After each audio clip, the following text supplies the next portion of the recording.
All right, Coach. Good week. Very good week. Very good week. You can say that. Yeah.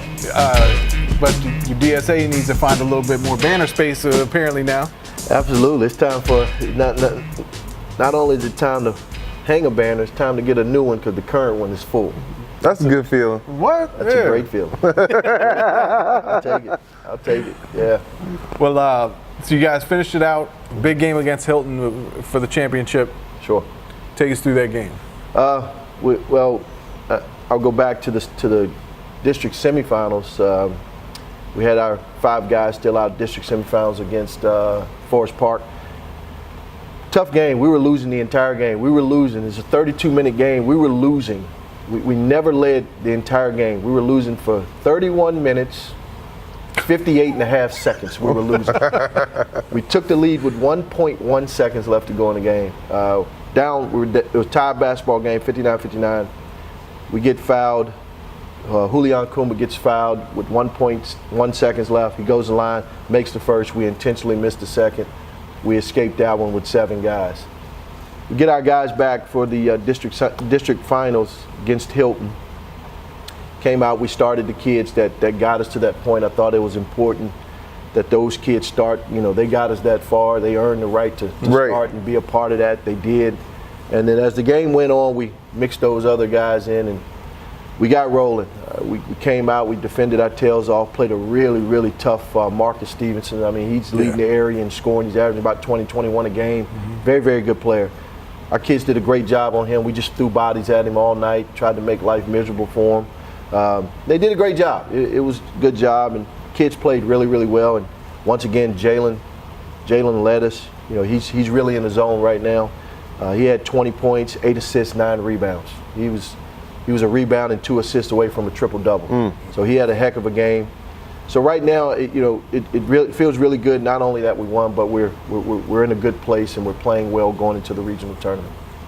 Now take us back to that Forest Park game. Last week we talked about, you had the short-handed team. You told the guys, no shot is a bad shot. No shot. That's the only thing you remember. Right. The only thing you remember about that. Was that the same strategy going into this game? Absolutely, you have to. When the last thing we wanted again was those guys going out and really thinking as opposed to reacting. They went out, and then you also have to understand that 3 of 4 of those 7 were first-time varsity kids. 2 were freshmen, 1 was a sophomore. So you don't want them to be passive. If you want to make mistakes, just make a mistake going 110 miles an hour. Right. Don't make a mistake being passive. So we had to instill in them, there is no bad shot at this point. There is no bad play for you. Just go out and play as hard as you can. Let's see what happens. Now, I'm going to ask you a follow-up to that. No. You're a humble guy. I'm not. Is there a moment? That's the truest thing he's ever. It's true. You talk about how proud you are of these players in these situations. Sure. Is there a moment where you go home and you're like, that was a pretty good coaching job for me? 7 guys short-handed, losing the whole game. Yes and no. Let me explain that. You got to be crazy to think we didn't do a great job of coaching those kids. We did. But there's so much. I tell people all the time. There's so much that goes into a successful team. Do you need a good head coach? Sure you do. But it's not just me. I have great assistants. There are times where my pride and my ego will take over, and I'm trying to hammer something home that I know should work and it won't. You need a good assistant to tap you on the shoulder and say, hey, coach, that ain't working. We need to do something else. Or taking ideas from your assistant coach and concepts from them, even if you're uncomfortable with them or you're not sure with them, you have to trust those guys. And I trust my coaches. I believe, here's the one place I won't be humble. I have the best coaching staff there is. Those guys are as good as it gets. They're hard workers. Their basketball IQ is really high. And there's some smart guys. So there's so much that goes into successful teams. If you have a head coach that stands up in front of you and takes credit for it all, I'd get as far away from him as possible. Right. And then we have great players. Our guys are different. They're built different. We say that all the time. And what I mean by that is they bought into the concept of winning. They bought into the concept of being unselfish. They bought into the concept of team first. And today's age, if they don't want to, they really don't have to. Because, in your other segment, like the guy from that just left said, if you don't have an administration that backs you up, parents and kids are going to win. Right. So for us, our kids have bought into our idea of winning. So, yeah, I'll sit down and say to myself, I'll pat myself on the back every now and then and say, great job. But I'm smart enough to realize there's so much more than me that goes into being successful. That's why I couldn't be a high school coach. No, I was going to say, he said smart, hard work, and that blows us out of the water. What are we going to do? I appreciate the honesty. You obviously can't be the assistant strength and conditioning coach. Yeah, I found a place for a ring. Actually, believe it or not, strength and conditioning, that's where you want arrogance. That's where you want them in the weight room. You want them as arrogant That's and me. confident as possible. So maybe we do have a spot for There we go. I'm ready. All right, my season can start right now. Yeah, I'm sure. Well, John and I talked before, I know a couple weeks ago we talked about Tyler Savage from Champ, and John talked about the leap that he made from his freshman to sophomore year, Sure. Just how big it was. But Jalen Williams, over the course of this year, the leap that he's made, he came into the year, there wasn't anybody talking about him, and now, he's the Talk of the town. Basically. Listen, Jalen, I have to admit, this isn't one of my finer coaching moments, but I have to admit, we had ideas about Jalen, what we were going to do with him, how we were going to play with him, because we have two really good point guards. We have another one in Ray Woods. Jalen is a kid that really likes to score the ball. So we said, okay, if he wants to score the ball, we're going to have to take him off the ball. Where we underappreciated him or undervalued him was his ability to do other things. He scored 20, but the part when the stats come out and you see all this stuff on social media, the part that never gets out is the other things. He had 8 assists. Yeah. He had 20 points, 8 assists. The game prior to that, he had 26 and 7. 2 games prior to that, he had 24 and 8. And we really undervalued him as a complete player. So, he's one of those kids that's extremely confident. He believes in his abilities. That you can't tell him that there's somebody out there better than him. And from a coaching perspective, you want to put guys on the floor like that. Those are those can't lose, won't lose guys. And that's where Jalen's at right now. He's put us on our shoulders, and he's going to take us, however far he can go, that's how far we're going to go. So you're done with the district, another banner. Yep. How's your how does the scouting go from here on out? Now there's so many other teams, And you a much got to bigger get film area. on, right? Yeah. What's the process? We've seen a lot of these. Our potential games. We've seen them all more than once, more than twice. Okay. We've seen those guys. We started preparing for this, a month ago. Okay. So I think we're going to be okay in terms of preparation. It's going to come down to execution. Are we going to be able to relay the game plan well enough to our kids that they can go out and execute with confidence? Right. That's the key now.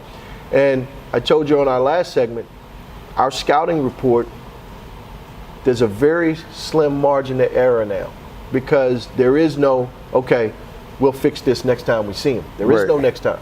Win or lose, you're not going to see them again. So the other thing we have to do is we have to make sure our kids understand it's a win or go home situation, but they don't play that way. Just go out and play the way that you've been playing. Minimize your mistakes and play as hard as you can. That's the goal right now.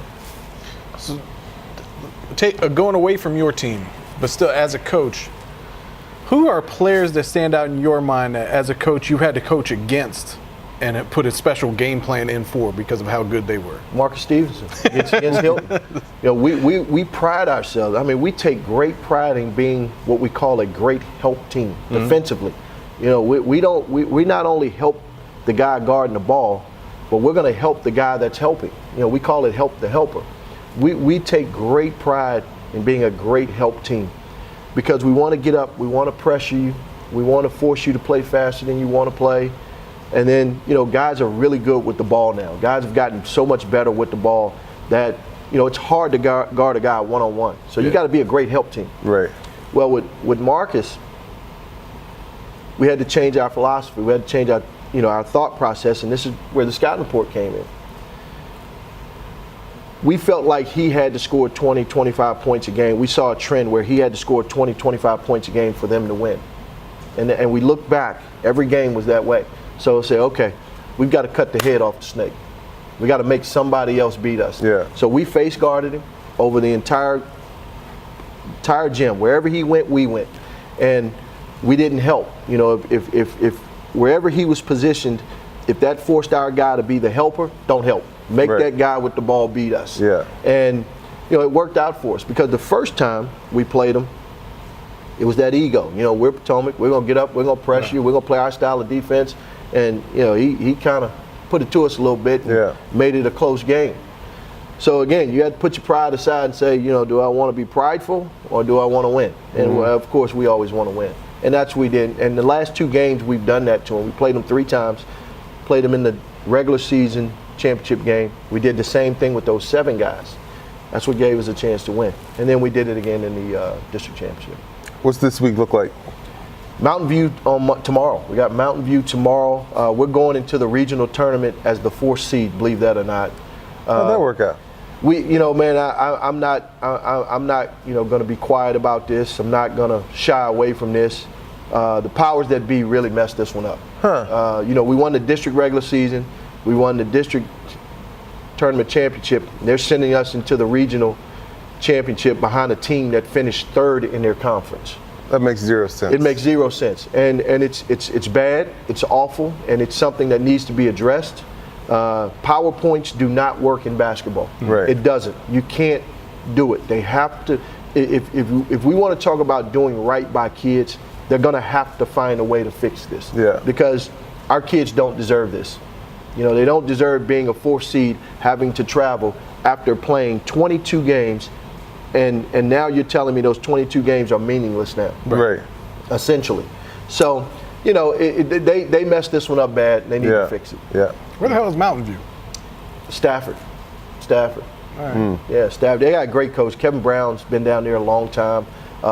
He actually took Mountain View when it was back AAA. He took Mountain View to the state semifinals once. He actually was the head coach at Hilton. Took Hilton to their first state semifinals years ago. So he's an experienced coach. Really understands the game. So we're going to have to be good. What's the pregame meals looking like?